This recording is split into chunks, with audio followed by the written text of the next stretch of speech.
The target of a week-long massive manhunt takes police on another violent crime spree in California. We'll have the latest. Plus, most Americans, Democrats, Republicans, and independents, understand that we can't just cut our way to prosperity. And President Obama hoping to restore confidence in the American people. What does it mean for you?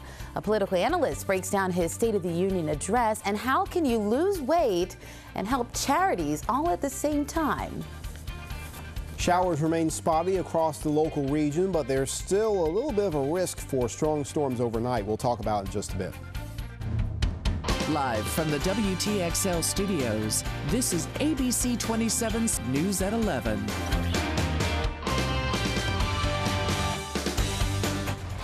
We are following breaking news out of Southern California. ABC News confirming a body believed to be wanted former cop Christopher Dorner has been removed from a burning California cabin. Good evening, I'm Mika Highsmith. Thanks for watching WTXL, ABC 27 News at 11. Now, this news comes after deputies were involved in a standoff with the fugitive wanted for killing 2 officers and 2 others for several hours today. Just take a look at the scene, which pretty much played out like a movie. We're told a SWAT team stormed a cabin near Big Bear Lake where the suspect, believed to be the renegade ex-Los Angeles police officer, holed up after a fatal shootout with sheriff deputies. You can see that cabin on fire about 2 hours ago after police detonated a smoke device inside. Now, this all began with a shootout earlier today after a California Fish and Wildlife officer spotted Dorner driving the wrong way down a road. We are learning one of the deputies wounded in that shootout that followed that confrontation has died. The other deputy underwent surgery, and according to a spokesperson at the hospital, that deputy should be fine. Dorner, a fugitive who was on the run for 6 days, is wanted in the February 3rd shooting deaths of the daughter of his police union representative and her fiance. Police say he also killed 1 officer in Riverside, California, and wounded 2 others last Thursday. Together, we have cleared away the rubble of crisis. And we can say with renewed confidence that the state of our union is stronger. Hopeful words tonight as President Barack Obama delivered his 4th State of the Union address. The main focus of tonight's speech, how he plans to improve the economy and find work for 12.3 million unemployed Americans. The president also touched on foreign policy and announced a major troop withdrawal from Afghanistan, 34,000 soldiers by this time next year. Immigration reform, another topic. The president pushing for a path to citizenship for the 11 million illegal immigrants currently in the United States.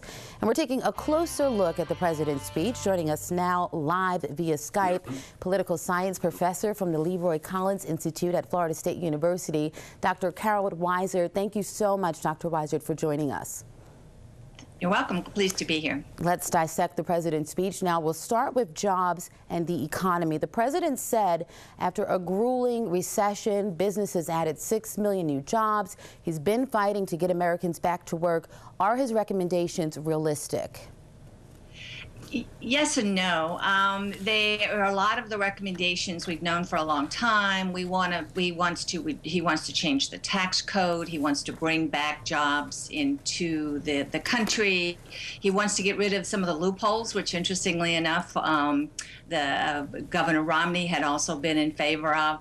So a lot of the plans that he produced, that he talked about, are the ones we've known about for a long time. He also talked about some interesting ones, some newer ones, to really focus on energy, to focus on infrastructure. He talked about some efforts to work with the private sector in ways that I haven't heard him talk about before. So there were some old plans and some new plans in the State of the Union tonight. And to the issue of gun control now, controversial, of course, after the Sandy Hook shooting and even the events that have unfolded the past week with ex-LA cop Chris Dorner. What do you think about the president's proposal for gun control? Well, tonight's gun control was largely an emotional issue, I think. His plan, he didn't really talk about the details of his plan tonight, but what he talked about was the victims deserve a vote. He kept talking about deserving a vote. So this was the part of his speech that was really aimed at the Congress, and the Congress really, he feels, needs to vote on this issue. It's a very popular issue with the public, so he's trying to get the public to pressure their members of Congress to vote on his plan and on the plan of some of the others in Congress. And Dr. Wtxl, the president announced that he's setting up a nonpartisan commission to improve the voting experience in America. As Floridians, we know these issues all too well. Just look at what happened this past election. But is this something the president should be leading the effort on? Yeah, this is a very interesting question because the states are the ones that do elections in the United States and voting, and our own legislature is really looking at this issue and trying to make some changes. But it is important to note that there was a Floridian recognized in the audience, Desaline Victor of North Miami, 102 years old, and she waited for 6 hours. So she was kind of the face of election reform. I think this is a bipartisan group. I think it's going to be look at the voting experience. It's going to be highlighting the issue. But I'm really looking more at our state legislature to make some changes. Dr. Wtxl, thank you very much. Your insight is appreciated. Thank you. Chief Meteorologist Casanova Nurse joining me now, and it's been a wet one, and it's not over yet. The question we all want to know, are we going to be looking at anything severe? Well, it seems like there's been a slight lowering in our severe weather chances. Our thunderstorm activity is still expected overnight, maybe more towards the sunrise time frame, and even before then, we'll still have a few passing showers from time to time.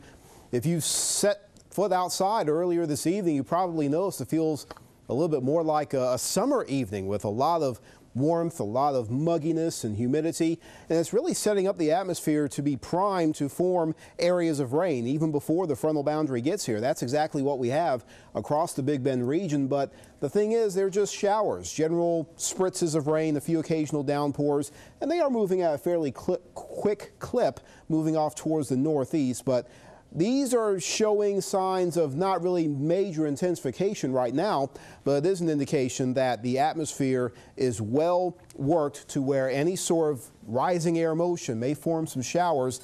And with the extra wind forces in play, as well as the atmospheric profile, we could see maybe a little bit of intensification of some individual showers and storms during the course of the overnight period, leading up to perhaps a climax of the rain and storm activity right around sunrise, and that could impact the kids as they head to the bus stop or other ways to get to school. We'll continue with rain chances and occasional thunderstorms into midday, and then by late, a little cooler and perhaps some clearing. But we'll give you more details and insight into the expected thunderstorms overnight coming up in your Storm Team forecast in a few minutes.